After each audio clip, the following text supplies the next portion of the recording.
오늘 우리에게 주시는 하나님의 말씀은 디모데후서 1장 2절에서 5절입니다. 사랑하는 아들 디모데에게 편지하노니 하나님 아버지와 그리스도 예수 우리 주께로부터 은혜와 긍휼과 평강이 내게 있을지어다. 내가 밤낮 간구하는 가운데 쉬지 않고 너를 생각하여 청결한 양심으로 조상적부터 섬겨오는 하나님께 감사하고 내 눈물을 생각하여 너 보기를 원함은 내 기쁨이 가득하게 하려 함이니 이는 내 속에 거짓이 없는 믿음이 있음을 생각함이라. 이 믿음은 먼저 내 외조모 로이스와 내 어머니 유니게 속에 있더니 내 속에도 있는 줄을 확신하노라.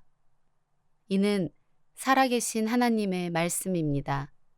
아멘. 자, 오늘 다시 세우는 사명 시리즈 마지막 시간입니다. 오늘은 가정에 대한 말씀을 여러분들과 나누려고 하고요. 제목이 조금 깁니다. 건강한 가정에는 영적 아버지와 믿음의 어머니가 있습니다. 오늘 영적 아버지와 믿음의 어머니에 대한 이야기를 나누려고 합니다. 오늘 여러분들과 함께 나누는 이야기는 전혀 새로운 것이 아닙니다. 여러분들이 신앙생활을 하시면서 수십 년 지나오는 동안 늘 들었던 이야기입니다. 제가 준비하면서도 제가 새로운 걸 이야기할 게 없어요. 그런데 오늘 이 시간은 말씀을 통해 아는 것들을 확인하는 시간, 여러분들 마음에 새기는 시간이 되었으면 좋겠습니다. 오늘 사도 바울이 영의 아들 디모데에게 편지한 내용이 본문 말씀이고요.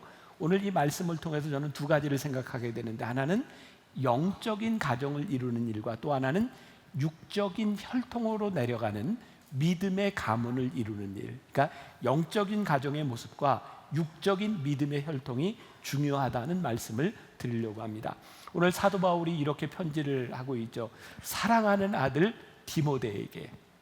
디모데는 사도 바울의 육적인 아들이 아닙니다. 그의 영적인 아들입니다. 그러니까 오늘 말씀을 들으면서 나는 믿음의 부모님들이 없는데 괜찮아요. 이 디모데에게 축복인 것은 이 디모데의 아버지에 대한 이야기가 나오고 있지 않은데, 사도 바울이 그의 영적인 아버지가 되어요 아들에게 이야기하고 있는 거예요. 그래서 오늘 우리들에게 중요한 것은 영적인 하나님 아버지를 우리들이 어떻게 관계를 맺을 것인가, 또 우리들에게 영적 멘토가 있다는 것이 얼마나 중요한가라고 하는 것도 생각하게 될 것이고, 디모데가 참 행복한 것, 그에게 영적인 아버지가 있었다는 것이다. 더불어서 오늘 사도 바울이 디모데를 칭찬하고 격려하는데 그에게 있는 믿음의 좋은 가문을 이야기하죠. 그에게는 외조모가 있었고 어머니가 있었다. 야, 너의 외조모와 너의 어머니의 믿음을 바라보니 내가 참 좋다, 이런 이야기를 하고 있어요. 우리들이 흔히 이야기하는 모태신앙인 거죠. 모태신앙이 요즘은 조금 다른 의미로 쓰여지고 있죠. 어머니로부터 이어진 신앙이 아니라 뭐든지 모태. 그래서 우리 교회 안에도 모태신앙이 참 많이 있어요. 모태신앙과 모태신앙. 참 많은 분들이 이런 모태신앙에 대해서 부러워하는 사람도 있고, 모태신앙을 가진 사람들은 나는 너무 신앙이 이렇게 매너리즘에 빠져 있어, 너무 습관적이야, 이렇게 이야기하는 분도 있습니다. 여러분들에게 한번 물어볼게요. 여러분들은 지금 여러분들의 가정이 신앙적으로 자랑스러우세요? 여러분, 우리들에게 이 모태신앙이라고 하는 말이 어쩌면 이런 의미일지도 몰라요. 나는 정말 좋은 신앙의 유산을 받았어. 여러분, 과거에 지나갔던 일들에 대해서는, 과거의 유산은 우리들이 바꿀 능력이 없습니다. 그것은 우리들에게 주어져 있는 거예요. 근데 우리들에게 아주 중요한 사명과 숙제가 있는 거죠. 미래의 가정에 대해서는 우리들이 선택할 수 있는 거예요. 그러니까 지금 우리들이 어떤 가정이냐, 이것도 중요하지만 앞으로 우리들에게 주어질 가정이 어떤 가정이냐라고 하는 것은 우리들이 만들어 갈 수 있는 거죠. 저는 신학교를 다니면서 제 친구들이 저를 참 많이 부러워했습니다. 요즘 한국 사회에 뭐 금수저, 은수저, 흙수저 이런 말들이 굉장히 자조적으로 쓰이고 있는데, 사실 우리들이 조금만 생각하면 금수저, 이게 나쁜 말은 아니거든요. 저는 이렇게 교계에서, 이 기독교 계통에서 금수저로 통하는 사람입니다. 왜일까요? 저희 아버지가 목회를 하셨던 분이고, 저도 목회를 이어받았고, 또 제 아들도 신학을 하고 있으니까 이런 신앙의 대를 이어가는 금수저라고 이야기할 수 있는 거죠. 우리들이 때로는 부러움에서 또는 시기에서 아니면 우리들이 자조적으로 금수저, 은수저, 흙수저라고 하면서 왜 사회가 이렇게 주어져 있는가라고 이야기하지만 저는 솔직하게 이야기를 해서 여러분들이 신앙의 금수저가 되는 것이 좋습니까? 신앙의 흙수저가 좋습니까? 라고 물어본다면 여러분들이 원하는 게 뭘까요? 그리고 내가 지금 그렇지 못하더라도 내 자녀들에게 신앙의 금수저를 물려준다고 하는 게 그렇게 나쁜 일일까요? 얼마나 좋은 일이겠습니까? 저는 신학교를 다닐 때 제 친구들이 저를 부러워하면서 야, 너는 목회자인 아버지를 둬서 얼마나 좋겠냐, 그런 이야기를 많이 했어요. 네가 부럽다. 제가 여러분들에게 물어볼 텐데 그냥 솔직하게 대답하시면 됩니다. 제가 만나교회 담임 목사인데 제가 목회를 잘하나요? 못하나요? 잘한다고 생각하는 사람들은 표시를 하시고 못한다고 생각하는 사람들은 속으로만. 자, 다시 한번. 여러분들 어떻게 해요? 제가 목회 잘합니까? 네, 그래요. 자, 제가 무슨 얘기를 하고 싶은가? 제가 뭐 자랑하고 뭐 이러려고 하는 것이 아니라 제 친구들이 저를 보면서 부럽다. 너는 이렇게 목회를 하는 것을 보면 부럽다. 제가 우리 친구들에게 이런 얘기를 했습니다. 야, 나는 태어나면서부터 우리 아버지가 목회하는 모습을 보고 자랐어. 너희들이 신학교 와서 너희들이 신학 공부를 하고 목회를 시작하는데 너희들하고 나하고 어떻게 비교가 되겠니? 어떻게 생각하세요? 자, 제가 뭐 자랑하려고 하는 것이 아니라 저는 보고 자란 거예요. 여러분, 우리 신앙에 있어서 정말 귀중한 게 있다고 생각하지 않으세요? 누군가를 바라보면 야, 너는 정말 믿음의 좋은 가문에서 태어났구나 라고 이야기할 때 왜 그것이 부러운가요? 그 자녀들이, 그 가정이 태어나면서부터 부모의 믿음을 보고 자란 거예요. 그것이 우리들에게 얼마나 큰 믿음의 유산이냐 이 말이에요. 근데 다시 말하면 내가 그렇게 자라지 못했다 할지라도 내 자식들에게 우리들이 보여줄 수 있는 믿음의 유산은 우리들에게 있지 않겠냐. 그러니까 그 첫 번째가 뭐냐면 축복이 되어지는 아버지가 될 수 있지 않을까. 오늘 본문 말씀 2절 다시 한번 보면 사랑하는 아들 디모데에게 편지하노니 하나님 아버지와 그리스도 예수 우리 주께로부터, 여기가 중요해요, 은혜와 긍휼과 평강이 내게 있을지어다. 그러니까 사도 바울이 지금 영의 아들 디모데에게 디모데야, 너에게 하나님의 은혜와 평강과 긍휼이 너에게 있으면 좋겠어. 이 말이 얼마나 큰 축복일까요? 지금 아버지인 여러분들이 자라는 여러분들의 자녀들을 바라보며 물질을 물려줄 수도 있고 다른 거 좋은 거 해줄 수 있을지 몰라요. 그러나 그 자녀들이 자라면서 아버지에게 얘야, 너에게 하나님의 은혜와 평강과 긍휼이 있기를 원한다. 그렇게 믿음으로 권면하는 말을 듣고 자라난 아버지에게로부터 이 신앙의 친밀한 이야기를 듣고 자라난 그 자식이 얼마나 귀하겠냐 이 말이에요. 그런데 성경에도 보면 신앙적으로 아주 역기능적인 가정의 이야기들이 여러 등장하고 있죠. 그 중에 하나가 창세기 27장에 나오는 이삭의 이야기예요. 여러분 이삭을 잘 아시죠? 이삭은 아브라함의 아들이에요. 이삭이 아들을 낳았습니다. 큰 아들이 에서, 작은 아들이 야곱. 혹시 모르시는 거 아니죠? 네, 자 아브라함, 이삭, 그 다음에 야곱. 야곱에게는 쌍둥이 형이 있었어요. 에서입니다. 자, 27장 34절에 이삭의 아들이었던 에서의 울음의 이야기가 나와요. 34절 한번 같이 봉독해 볼까요? 시작. 에서가 그의 아버지의 말을 듣고 소리내어 울며 아버지에게 이르되 내 아버지여 내게 축복하소서, 내게도 그리하소서. 지금 에서의 마음이 무너지는 거예요. 왜냐하면 아버지 내게 축복해 주세요. 근데 이게 어떻게 된 일이냐면 당시 이스라엘의 풍습에 의하면 아버지가 아들에게 축복을 하는데 장자에게 유일하게 축복의 권한을 줍니다. 이 축복은 물질의 축복하고는 조금 다른 차원의 문제입니다. 아버지의 전통이 내려가는 거죠. 그런데 우리가 아는 것처럼 야곱이 형 에서의 축복을 가로채서 몰래 아버지의 축복을 받고 났는데 이걸 또 할 수 없는 거예요. 그러니까 그러니까 에서가 그것을 듣고 아버지 나에게도 축복해 주세요. 이 에서의 마음이 무너진 건 아버지의 축복을 받지 못했다는 거예요. 여러분, 이것은 한 번의 축복 기도의 차원의 문제지만 우리의 가정의 자녀들이 마음 아프고 찢어지는 것 중에 하나가 뭐냐면 내가 아버지의 축복을 받지 못하고 어머니의 축복을 받지 못하고 살아갈 때 그 마음의 상처들을 경험하는 거죠. 근데 오늘 이 역기능적인 가정, 창세기 27장 1절이 이렇게 시작하고 있거든요. 이삭이 나이 많아 눈이 어두워 잘 보지 못하더니. 근데 저는 말씀을 묵상하다가 이것은 이삭이 나이가 들어서 단지 눈이 안 보인다는 차원이 아니라 그가 영적으로 어두워져 있는 상황이라는 생각이 저에겐 들었어요. 자, 하나님께서요 이삭에게 자식을 주셨는데 지금 이 역기능적인 기능이 일어났던 이 일은 갑자기 일어난 게 아니었어요. 리브가의 태중에 야곱과 에서가 있을 때 이미 하나님께서 예언해 주셨어요. 너희의 자식들이 태중에 있는데 서로 싸우고 있는데 야곱 그 작은 아들을 통해서 하나님이 축복을 주시겠다고 말씀하셨거든요. 그러니까 이삭과 그의 아내였던 리브가가 이것을 이미 알고 있었어요. 그러니까 하나님의 섭리가 이미 그 가정에 주어졌음에도 불구하고 아버지와 어머니가 그 하나님의 섭리를 자식들에게 가르쳐 주지 않은 거예요. 자, 다시 이야기를 하면 여기에서 이 축복이라고 하는 것은 단순한 물질적인 축복을 의미하는 게 아닙니다. 이삭이 야곱에게 축복했지만 에서 역시 많은 물질을 소유한 부자가 되었어요.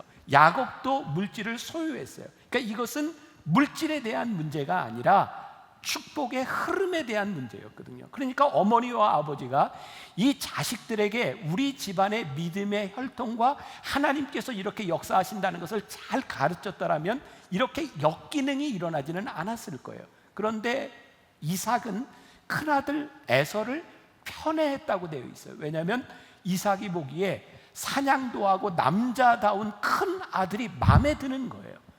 그런데 리브가는 늘 옆에서 딸처럼 구는 딸 같은 아들이 마음에 드는 거예요. 그래서 아버지는 큰 아들을 사랑하고 편애했고 어머니는 작은 아들을 사랑하는데 편애했어요. 자, 편애라고 하는 게 뭘까요? 사랑을 받는 입장에서는 큰 사랑을 받지만 사랑을 받지 못하는 입장에서는 차별을 받는 거예요. 그러니까 이 가정의 문제는 뭐냐면 하나님께서 자식을 주셨는데 자식을 똑같이 사랑하지 못한 거죠. 자, 우리들이 부모된 입장에서 생각해 봅시다. 자식들 중에 내 마음이 더 가는 자식이 있어요. 내 성격하고 비슷한 자식도 있어요. 그러니까 내가 더 사랑하고 싶은 자식이 있을지 몰라요. 그런데 그것이 하나님 앞에 올바른 일이 아니라는 거죠. 이 부모의 이 역기능적인 부모의 문제는 뭐냐면 하나님의 뜻을 쫓아 행하지 아니하고 자신의 기호에 맞는 대로 자식을 양육했다는 거예요. 그러니까 여러분들, 우리들에게 주어진 이 가정이 우리들의 기호에 따라 양육되어야 되는 것이 아니라 이 가정을 바라보는 하나님의 뜻이 보여야 되고 하나님의 섭리가 보여져야 되는데 그 가정이 그렇지 못했어요. 그래서 야곱과 에서 사이에 분쟁도 생겼고 그 이삭은 마음이 많이 상했죠. 그런데 거기서 끝나지 않아요. 야곱에게는 아들이 12명이 있었습니다. 그런데 그렇게 상처받고 자란 야곱이 상처를 받았으면 그 상처가 치유되어야 할 때인데 그가 받았던 아픔을 그의 아들들에게 똑같이 하죠. 12명의 아들 중에 유독 요셉을 사랑합니다. 나머지 아들들이 아버지에게서 상처를 받았고 상처받은 아들들은 아버지가 제일로 사랑하는 그 아들을 죽였다고 거짓말을 하고 아들을 팔아버려요. 여러분, 참 무섭지 않아요? 아버지에게서 잘못된 역기능이 거기서 끝나지 않고 그 자식에게도 이어지는 것이 참 무서운 일입니다. 그러면 우리들에게 절망적인 일일까요?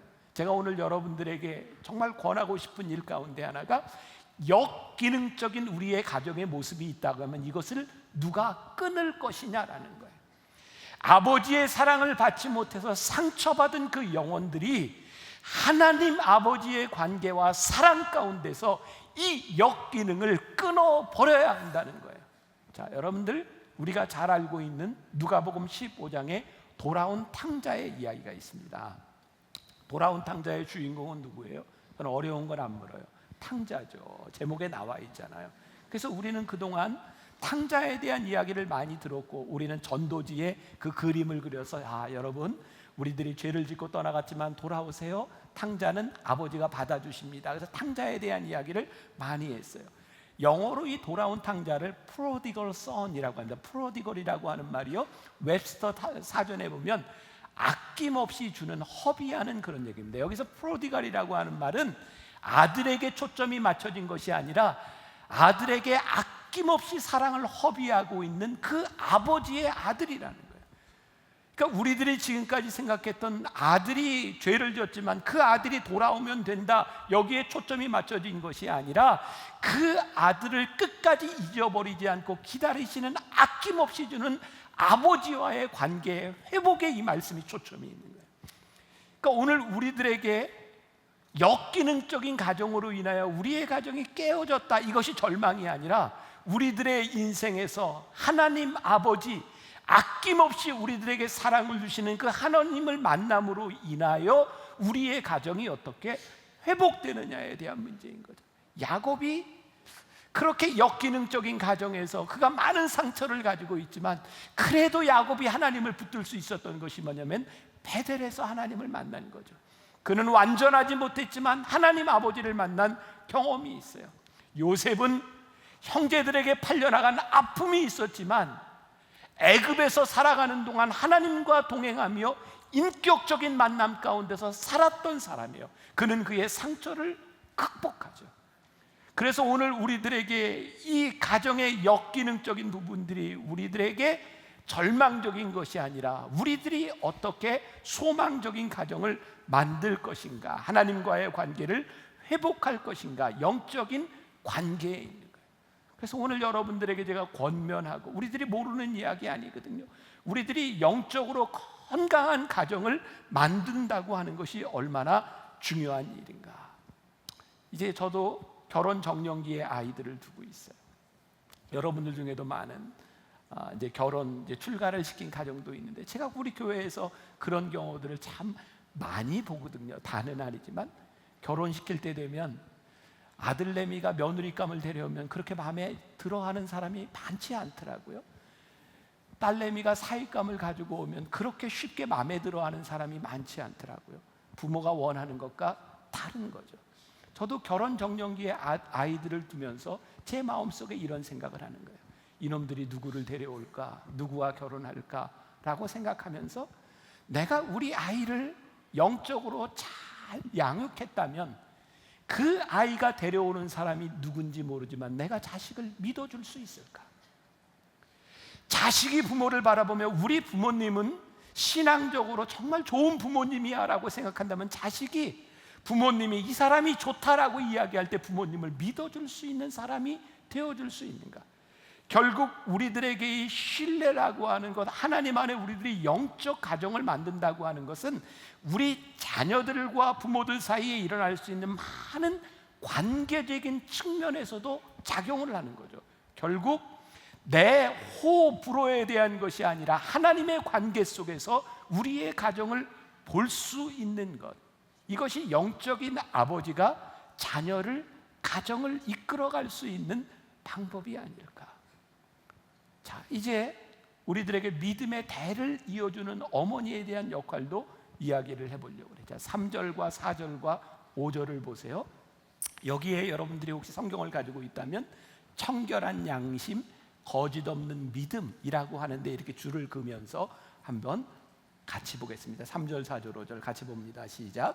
내가 밤낮 간구하는 가운데 쉬지 않고 너를 생각하여 청결한 양심으로 조상 쪽부터 섬겨오는 하나님께 감사하고 내 눈물을 생각하여 너 보기를 원함은 내 기쁨이 가득하게 하려 함이니 이는 내 속에 거짓이 없는 믿음이 있음을 생각함이라.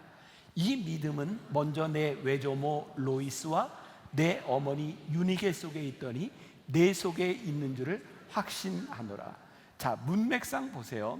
사도 바울이 디모데를 바라보며 참 기쁘고 참 네가 좋다 이렇게 이야기를 하고 있는데 그 좋은 이유가 5절에 나와 있는 거죠. 내 속에 거짓된 믿음이 없구나. 그게 사도 바울에게 이 디모데를 보면서 너무 귀한 거예요. 그런데 정말 중요한 게 뭐예요? 너에게 거짓된 믿음이 없는 이유가 너의 외조모 로이스와 내 어머니 유니게 속에도 거짓 믿음이 없더니 너에게도 거짓 믿음이 없구나. 그러니까 그의 외조모와 어머니를 바라보며 디모데에게 있는 믿음을 칭찬하고 있는 거죠. 자, 여기에 청결한 양심, 거짓 없는 믿음, 여기에는 뭐가 전제가 되어 있어요? 거짓 있는 믿음도 있다는 거예요. 거짓된 믿음도 있다는 거예요. 그러니까 우리의 자녀들에게서 보이는 참된 믿음은 어머니의 참된 믿음에서부터 나타나는 것인데, 오늘 우리의 가정의 신앙의 큰 아픔 가운데 뭐냐면, 하나님을 믿는다고 하면서 우리들에게 신앙이 있다고 하면서 우리의 가정 가운데 참된 믿음을 보여주지 못함으로 인하여 아파하고 힘들어하는 가정이 있다. 하나님께서 우리의 가정을 만들어줬을 때 굉장히 중요한 원리가 있어요. 보시기에 좋았다라는 거예요. 제가 결혼 주례를 할 때 늘 하는 이야기예요. 그러니까 우리 교인들 중에 혹시 제가 결혼 주례를 하는 결혼식에 참석한 분들은 몇 번 들어봤을 거예요. 제가 이렇게 이야기합니다.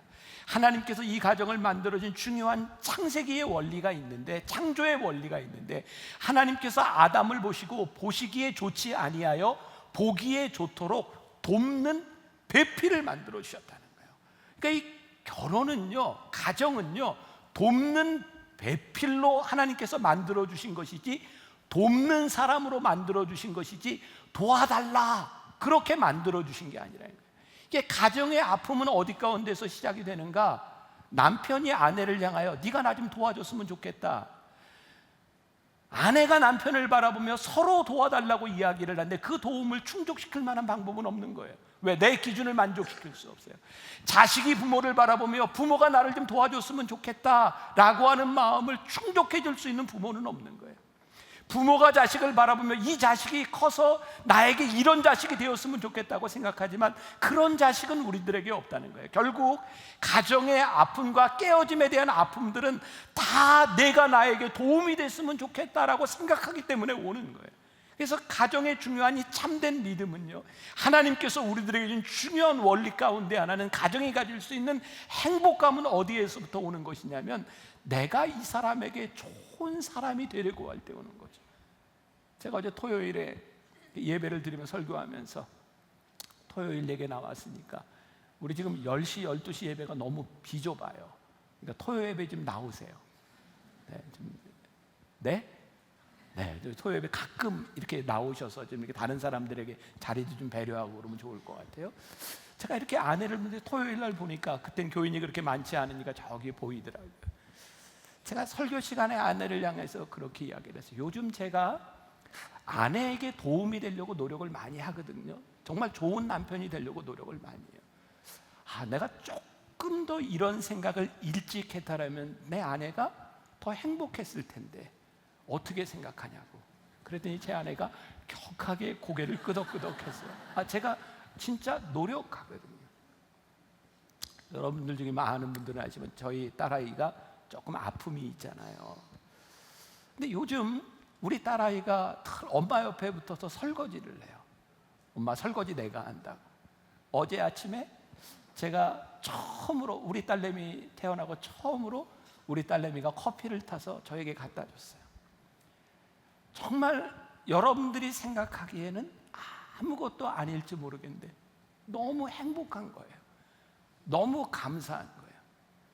아마 오늘 아침에 제 아내가 그랬던 것 같아요. 30년 결혼 생활을 하면서 이렇게 행복했던 때가 없었던 것 같아요. 여러분들의 가정에 어떤 문제가, 어떤 일들이 있는지 모르지만 저도 저희의 가정에서 많은 일들을 경험하며 지나가고 있거든요. 그런데 가정의 행복감이 어디에서 오는가? 내가 누구에게 조금 더 도움이 될 수 없을까? 내가 돕는 배필이 될 수 없을까? 그것이 우리들에게 이 가정을 만들어주신 참된 믿음으로 우리들이 고백되기 시작할 때, 채워지지 않는 만족감 때문이 아니라 내가 누군가를 채워줄 수 있는 행복감이 우리들에게 만들어지는 거죠. 그러니까 여러분들에게 제가 분명히 구분해서 말씀드리고 싶은 게 있어요. 잘 기억하십시오. 제가 이렇게 이제 만나교회 담임이 돼서 여러분들에게 미안하고 죄송하고 우리 성도들을 다 신방하지 못하고 다 관심 갖지 못하는 거죠. 근데 저에게는 제가 담임 목사가 되기 전에 만나교회에서 이렇게 교구 목사를 하면서 오래전에 만났던 교인들은 저에겐 좀 특별해요. 죄송합니다. 여러분들 다 똑같지는 않은 것 같아요. 그때 제가 어렵게 이렇게 신방하면서 만났던 교인들, 그 당시에는 만나교회 성남교구라는 게 있었어요. 성남교구는 그때 막 이렇게 좀 어려운 분들도 많이 있었고요. 그때 교구를 만들면서 신방을 할 때 그때 한 15, 16년 전에 벌써 17, 18년 전이네요. 그때는 정말 에어컨이 있는 집이 별로 없었거든요. 여름에 신방을 하면 제 엉덩이에 땀띠가 이렇게 다 날 정도로 그렇게 쉽지 않은 일이었어요. 근데 그때 만났던 교인들, 그때 어려울 때 만났던 교인들은 저에게 정말 이렇게 특별한 감정들이 있는 것 같아요. 지난주에 어떤 성도가 저는 이제 오랫동안 보지 못했는데 저를 바라보고 이렇게 신방을 요청을 했어요. 그래서 지난주에 이제 신방을 갔다 왔는데 저도 신방을 하면서 참 굉장히 이게 당황스러웠어요. 무슨 정확한 신방의 내용을 모르고 갔거든요. 갔는데 신방에 가보니까 저도 처음이었어요. 플래카드가 붙여 있었어요. 아이고 저기 또 사진에 나왔네. 김병삼 목사님께 신방 저거 꺼주세요. 저거 네 꺼주세요. 네. 저렇게 이제 신방 플래카드가 붙어 있어서 저게 무슨 일이지? 이렇게 보니까 저 신방에서 이렇게 새로운 사업을 시작하면서 이렇게 예배를 드리는 거였죠. 여러분, 우리는 새롭게 사업을 시작하면서 왜 예배드리죠? 왜 기도하죠? 축복받고 싶은 거예요. 그럼 우리들에게 축복을 받고 싶은 마음이 잘못된 건가요? 아니에요. 당연한 것이고 하나님은 우리를 축복하기를 원하시는 거죠. 제가 신방에서 이런 이야기를 했어요. 오늘 우리가 드리는 이 예배와 이 기도가 기복이 될 수도 있고 축복이 될 수도 있습니다. 많은 사람들이 기독교를 가리켜서 기복 종교라고 비판하는 사람이 있습니다. 그러나 기독교는 기복의 종교가 아니라 축복의 종교입니다. 기복과 축복의 차이는 무엇일까요? 기복은 복을 비는 거예요. 예배를 드리는데 복 주세요라고 예배 드리는 거예요. 기도를 하는데 복 주세요라고 기도하는 거예요. 그것은 기복입니다. 축복은 우리들이 하나님 앞에 축복을 비는데 내가 축복을 받을 만한 사람이 되게 해달라고 기도할 때 그것이 축복이 되는 거예요. 우리의 가정이 기복적인 가정이 될 수도 있고 축복의 가정이 될 수도 있는데 우리들이 모여서 기도하고 가정 예배를 드릴 때마다 하나님 우리 가정에 복 주세요, 이것은 기복인데 하나님 우리의 가정이 복 받을 만한 하나님의 사람이 되게 하여 주옵시고 복의 근원이 될 수 있는 믿음의 가정이 될 수 있도록 우리의 가정을 붙잡아 주시고 우리가 그렇게 살 수 있도록 해주세요라고 기도할 때 우리는 축복의 가정이 되는 거예요.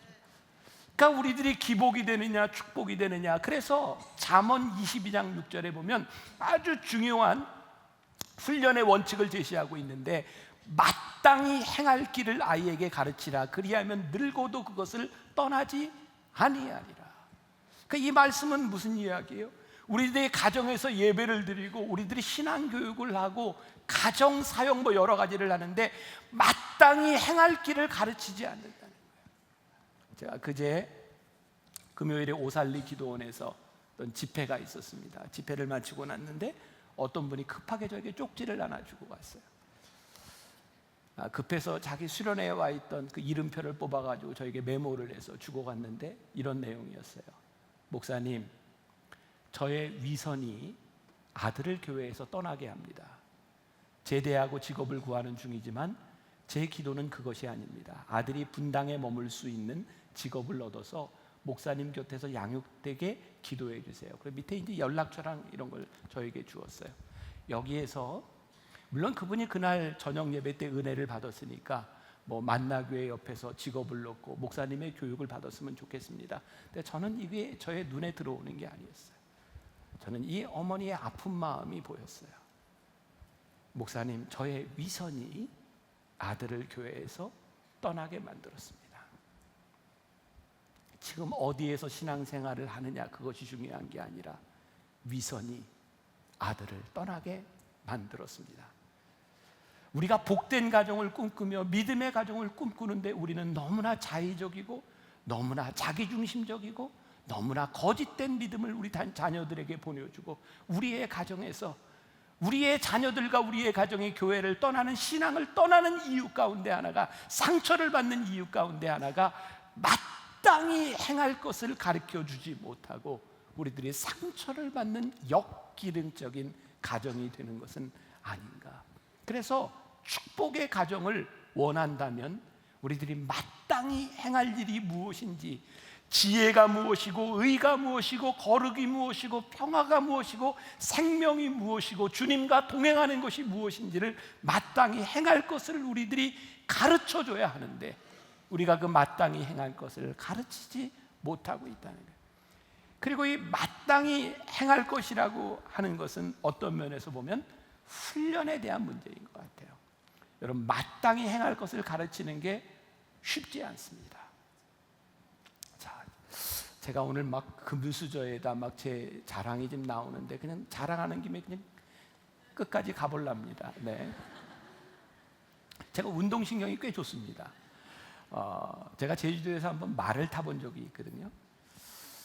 말을 타는데 생각보다 말 위에 올라가니까 무섭더라고요. 꽤 높더라고요.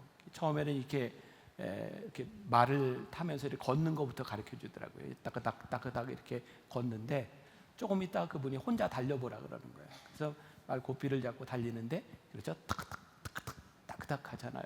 속도를 좀 냈습니다. 근데 굉장히 힘든 거예요. 굉장히 몸이 불편해요. 근데 제가 워낙 운동신경이 좋으니까 이렇게 이제 말을 타다가 이게 아니구나 라는 생각이 들었어요. 이게 따그닥 말이 움직일 때 말의 호흡과 말의 행동에 내 몸을 이렇게 맞춰주지 않으면 이게 계속 어긋나니까 힘든 거예요. 그래서 그때부터 말의 호흡과 말이 움직이는 것에 내 몸을 맞추기 시작했어요. 이게 아무나 하는 게 아닙니다. 이렇게 하는데 속도도 나기 시작하고 편안해지기 시작하는 거예요. 그러니까 저는요, 천상 목사라 말 타면서도 설교하고 연관이 되는 거예요. 이게 그렇구나. 훈련이라고 하는 것이 어려운 일이 아닌데 훈련을 통해 우리들이 호흡이 맞아가면 그것이 우리들에게 적응이 되는 거예요. 그러니까 여러분들, 우리의 가정이 믿음의 가정을 이루는데 마땅히 행할 길을 우리의 가정에 말씀하기 시작하는 것이 얼마나 어려운 일일까요?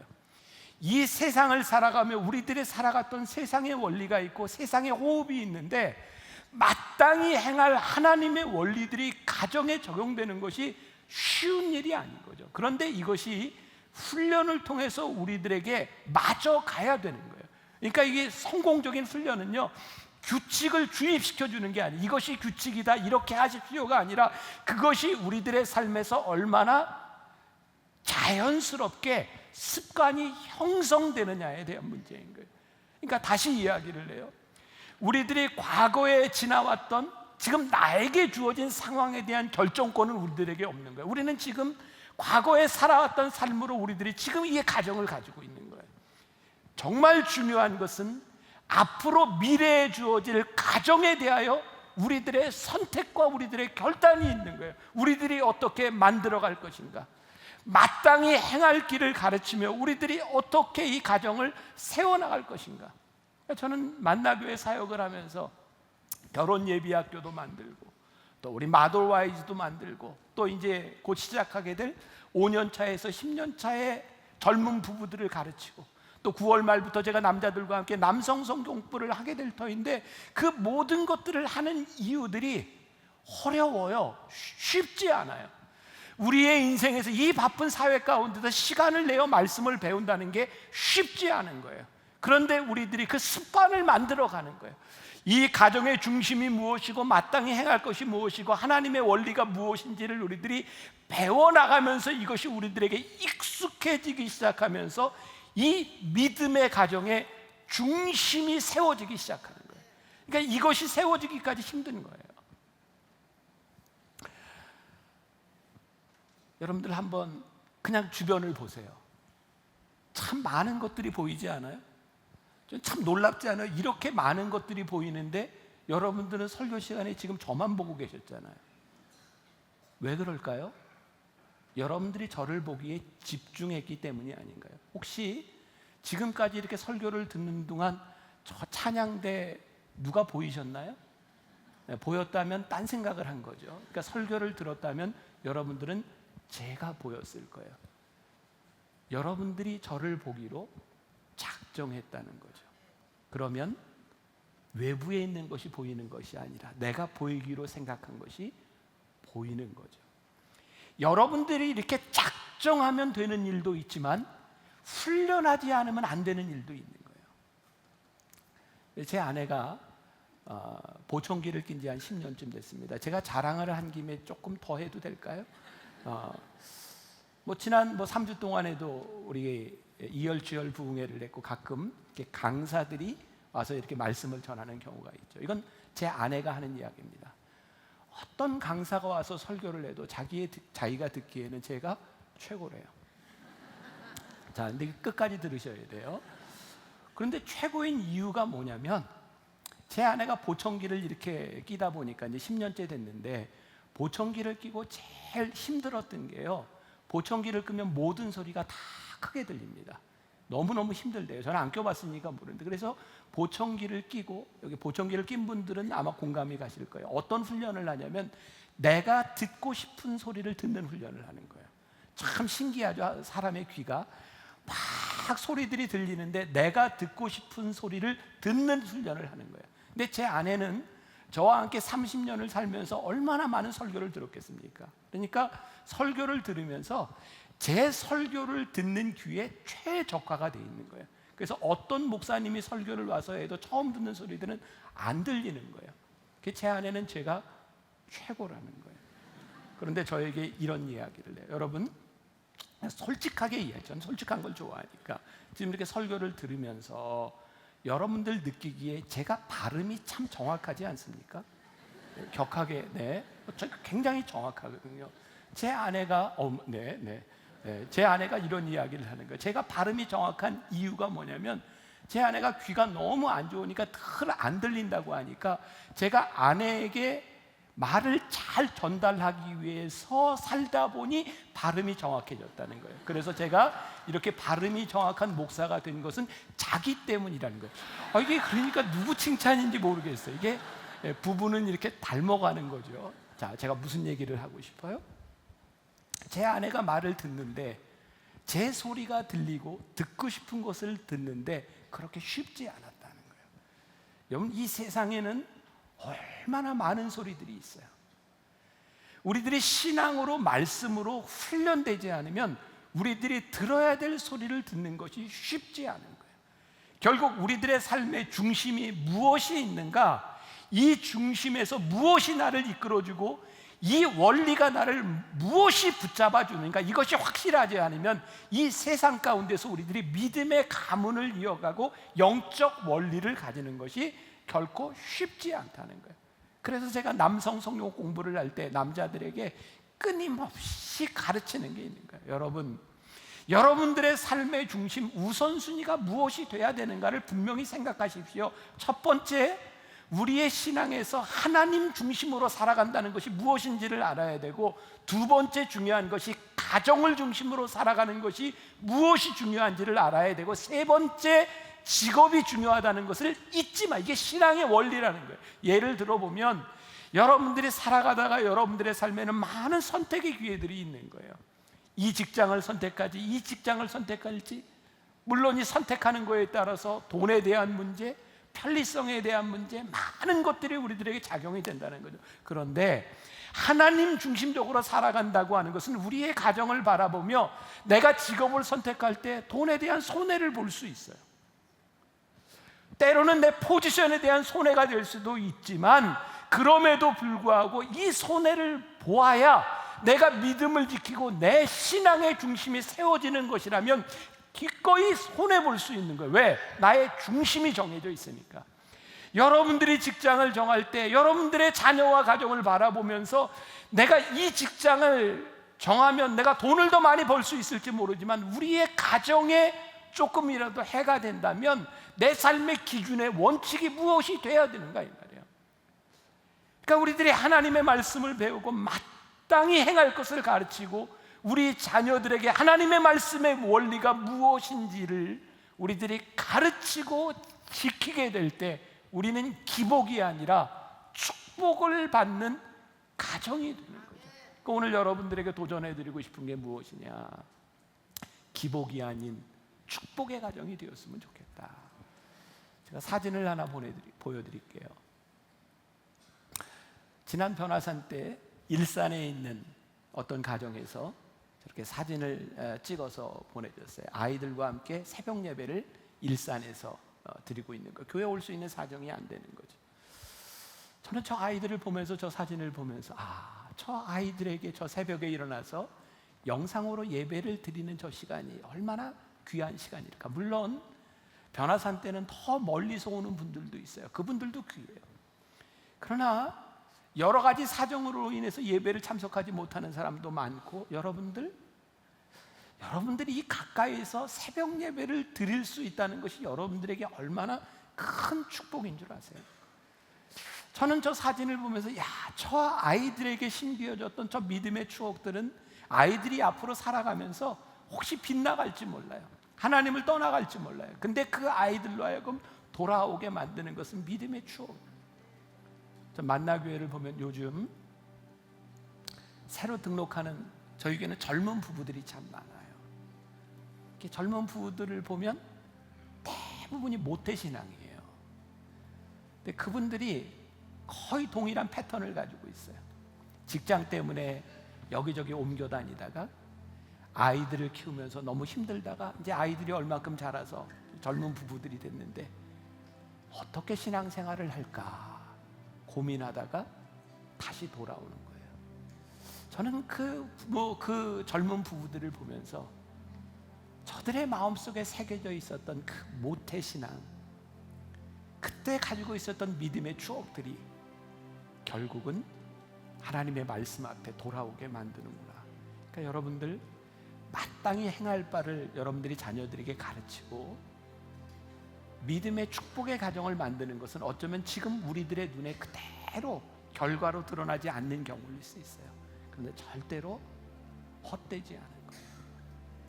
제가 우리 젊은 청년들에게 가장 이상적인 가정, 교회에서 함께 신앙생활하다 연애해라. 그리고 결혼해. 그리고 한 가지 더 이렇게 조금 미진하면 너 변화산 매달 몇 개 있어? 물어봐. 그럼 돼. 우리의 믿음의 추억을 가지고 있었던 그런 믿음의 뿌리를 가지고 있었던 가정들이 하나님 앞에서 중심을 잡는 것, 그게 참 중요하다는 것을 안다면 여러분들의 가정에 영적인 아버지, 믿음의 대를 이어줄 수 있는, 참됨을 보여줄 수 있는 어머니, 믿음의 중심을 가지는 여러분들이 되시기를 주님의 이름으로 간절히 축원합니다. 우리 많이 불렀던 찬양이죠. 우리 사철의 봄바람 불어있고 우리의 가정을 생각하며 함께 찬양하겠습니다.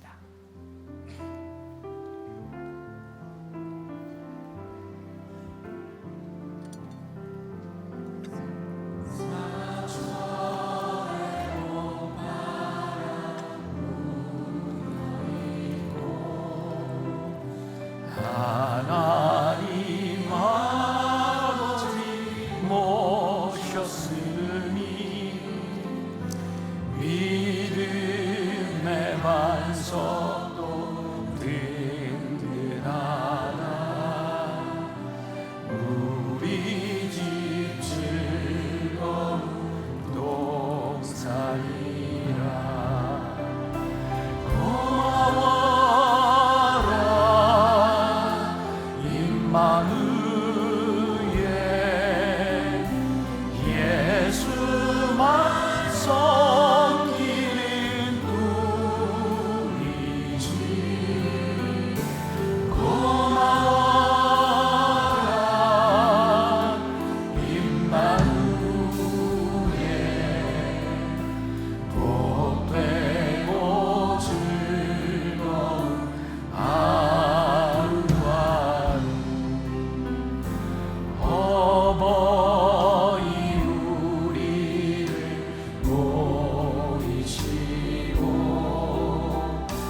아침과 저녁에 우리 함께 일어나 찬양하겠습니다.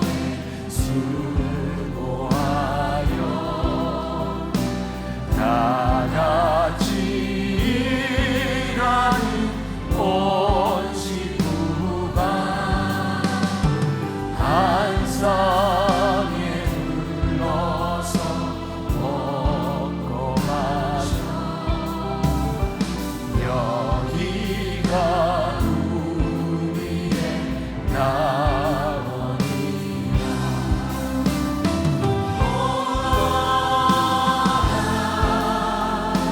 임마누엘 예수만 섬기는 우리 주 고마워라. 임마누엘 복되고 즐거운 하루. 고마워라.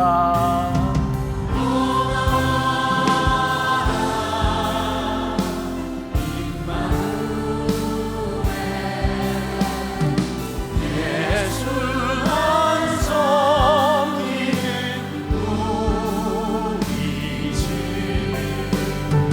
고마워라.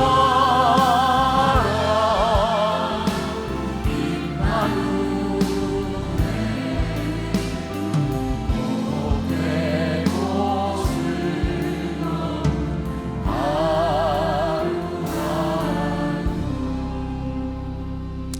하나님, 우리들에게 복된 가정을, 행복한 가정을 보시기에 아름다운 가정이 되도록 우리의 가정을 허락하여 주셨습니다. 때때로 우리는 이 가정에서 너무 이기적이었고 자기 중심적이었고 하나님을 믿는다고 하면서도 하나님의 말씀을 떠나 있었고 마땅히 행할 것을 가르치지 못하는, 그래서 아픔을 경험할 때도 많이 있었습니다. 하나님, 지금까지 우리들이 살아왔던 삶을 우리가 바꿀 수는 없지만 앞으로 살아갈 인생을 우리들이 만들어갈 수는 있는데, 하나님의 말씀 붙들고 믿음 붙들고 영적인 아버지와 믿음의 어머니들이 이 가정을 아름답게 세워가게 하여 주옵시고 복된 가정을 이루게 하여 주옵소서. 오늘도 하나님 앞에 드려진 귀한 예물, 귀한 헌신들이 주님의 나라를 위하여 아름답게 쓰임받게 하여 주옵시고, 하나님, 우리 사랑하는 만나의 성도들 가정 하나하나가 물질로 인하여 궁핍하거나 어려움 당하지 않도록 하나님 도우시고 붙잡아 주옵소서. 지금은 우리 주 예수 그리스도의 은혜와 하나님 아버지의 무한하신 사랑과 성령의 인도하심이 복된 축복의 가문을 꿈꾸며 영적인 가장과 믿음의 어머니가 되기를 소원하며 나가는 당신의 사랑하는 모든 백성들 위해 지금부터 영원까지 함께 하시기를 간절히 축원하옵나이다. 아멘.